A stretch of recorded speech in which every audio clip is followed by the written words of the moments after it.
sheet, back-to-back clean sheets. Now let's just talk about that and get your overall thoughts on the 90 minutes here against Leyton Orient.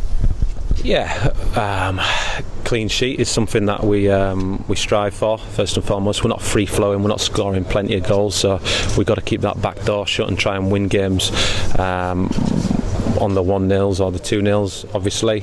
I was really pleased with the defensive performance of the lads. You could have asked no more from them. Could you? Putting the bodies on the line, defending manfully, and they deserve the clean sheet for sure.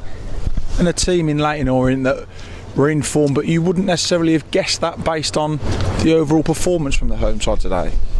Yeah, I think that's credit to our boys. You know, we're coming up against a team that had won 4 on the bounce, and we nullified them and we stopped them from being that potent attacking threat that they've shown to be. So credit goes to our boys for that.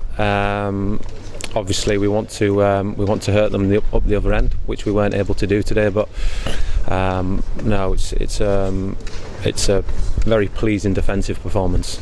And I think, we talk about you've got 4 lads at the back who again have kept a clean sheet, but for me the 2 central midfielders of Liam Kinsella and Sam Perry were absolutely outstanding again today. Yeah, phenomenal. I think Liam Kinsella covered every blade of grass, didn't he? And Sam Perry the same. For a 19-year-old to show as much maturity as he's showing is phenomenal. And like I said, Liam Kinsella, he's done a job at right back for us, and he's been fantastic in that position, and then he's come into centre midfield today like he hadn't been away. He's an absolute pleasure to work with, pleasure to coach, and a pleasure to watch as well. And we mentioned Liam moving back into a central midfield. Well, 2 people who came back into the starting 11 today have Hayden White, who I thought had a really good game as well, and Jack Rose. What was the reasoning behind Jack coming into the starting 11 today?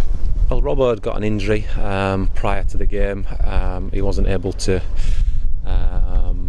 start the game for sure, so Jack Rose, he's been chomping at the bit. He's been banging on my door relentlessly, and he's got his opportunity and he's taken it, because I thought he had a really positive game, and he looked commanding, he looked calm and composed, even when he was deciding to go take on attacking players for some reason there. But no, really pleased with Jack.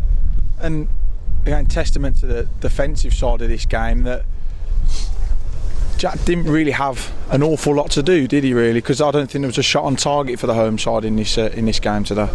No, we kept them quiet, and like you said, that's credit to all the players out there. The pressing from the front, I thought was fantastic.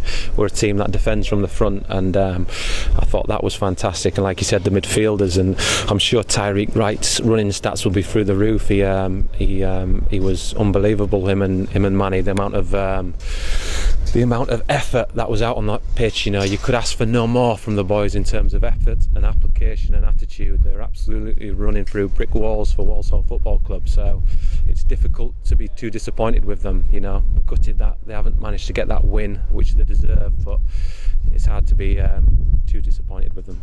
And based on the last 2 performances, there are positives there. The one thing that I'm sure you'll be disappointed with is, again, the ball's not found the back of the net.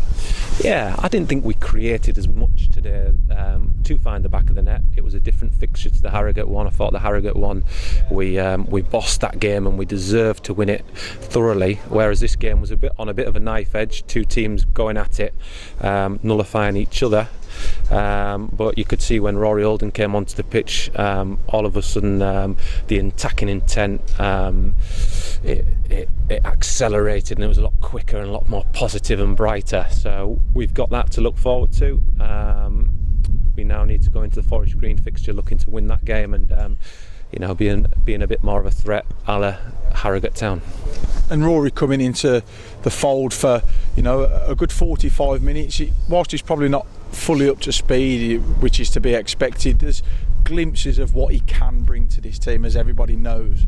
Yeah, for sure. He's a top quality player at League 2 level. He's in my opinion too good for the level, and it's only a matter of time before he gets up and running and starts showing that. It's going to take him a little bit of time for him to find his rhythm and his tempo. It's a hot potato out there sometimes, and when you've been out for as long as Rory has, it becomes difficult to get that cohesion and fluidity back to his game. But he's so bright, he's so intelligent. It won't take him long, and we're really pleased to have him back.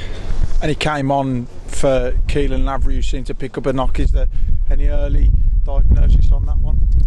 No, I'll leave that to the medical team, but that's a problem with having all these fixtures in a short space of time. We haven't got a lot of depth to the squad in terms of proven players at EFL level.